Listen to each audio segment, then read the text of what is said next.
Welcome to The Explainer. So today we're talking about a plant, but not one you'd find in a garden. Nope. This one lives entirely inside a computer. It's a living, breathing thing built from pure math and code. And we're going to take it apart to see exactly how it works. All right, let's just jump right in. Have you ever thought about what it would take to build a plant? Like completely from scratch?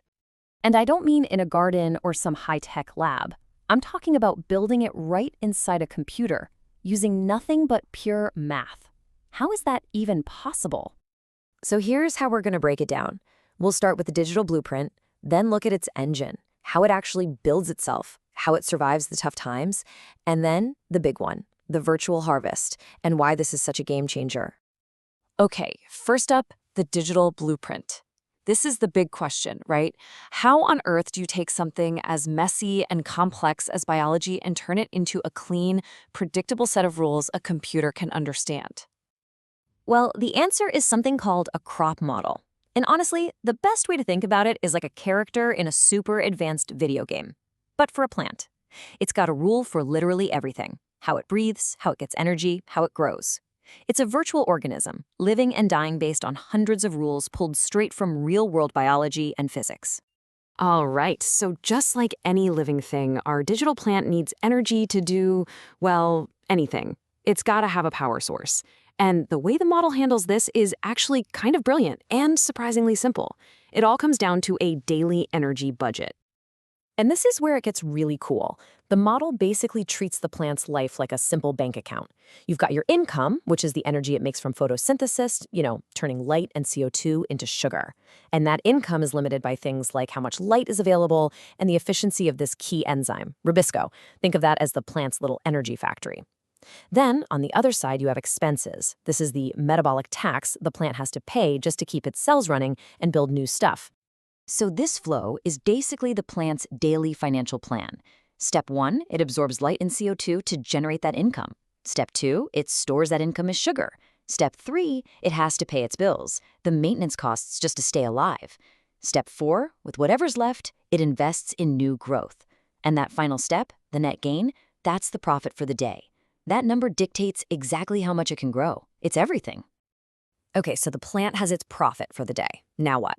Let's see how the model takes that leftover energy and actually uses it to build something physical. The leaves, the stems, the whole structure. Now, here's one of my favorite rules in the whole model. It's so elegant. See, a real plant doesn't have a calendar. It doesn't know if it's Monday or Saturday. So how does it know when to grow? It tracks temperature. The model simulates this with a concept called thermal time. It's basically the accumulation of heat, and it acts as the plant's internal clock. And this timeline shows you exactly how that works. We're not tracking days here, we're tracking degree dates, that accumulated heat. So germination starts at 0.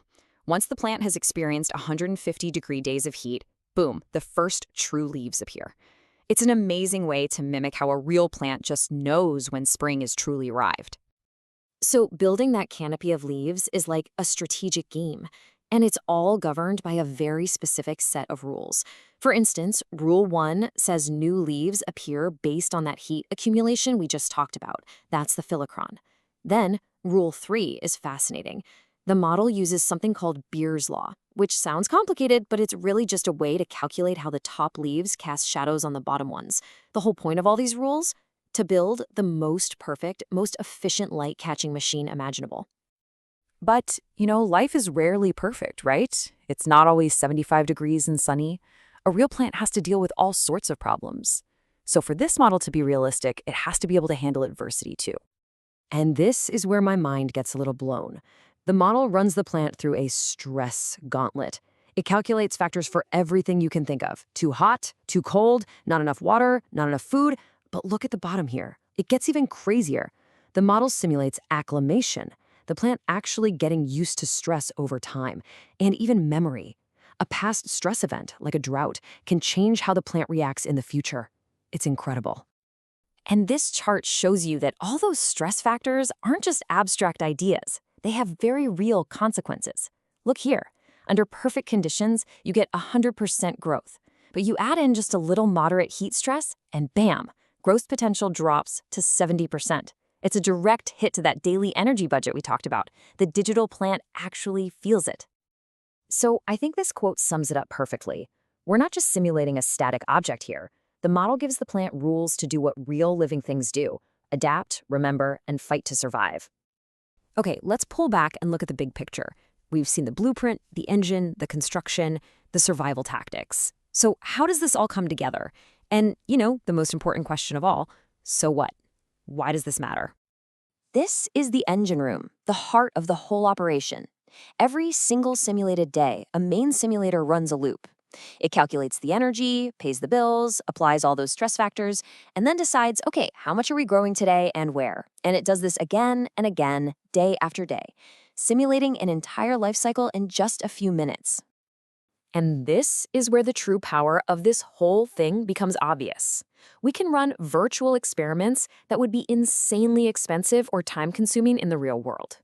So, for example, let's see what happens if we pump up the CO2 in the air. We run one simulation at today's ambient level and another at a super enriched level. And look at that result. The model predicts a whopping 50% increase in biomass. Think about that. An experiment like this in real life could take months, cost a ton of money, but here we get a solid prediction in seconds. That's a game changer. So this is the why. Why build a digital plant? Because you can design hyper-efficient vertical farms. You can virtually test new crops to see if they'll survive in a changing climate before you spend years breeding them. You can help farmers forecast their yields with incredible accuracy and use way less water and fertilizer. At the end of the day, it's about pushing agriculture forward, making it smarter and more sustainable. Which brings us to a really fascinating final question. We figured out how to write the code for a single plant. So what's next? What happens when we can write the code for an entire digital ecosystem, a whole forest? The idea that we can simulate life itself, well, that just opens up a universe of possibilities, doesn't it?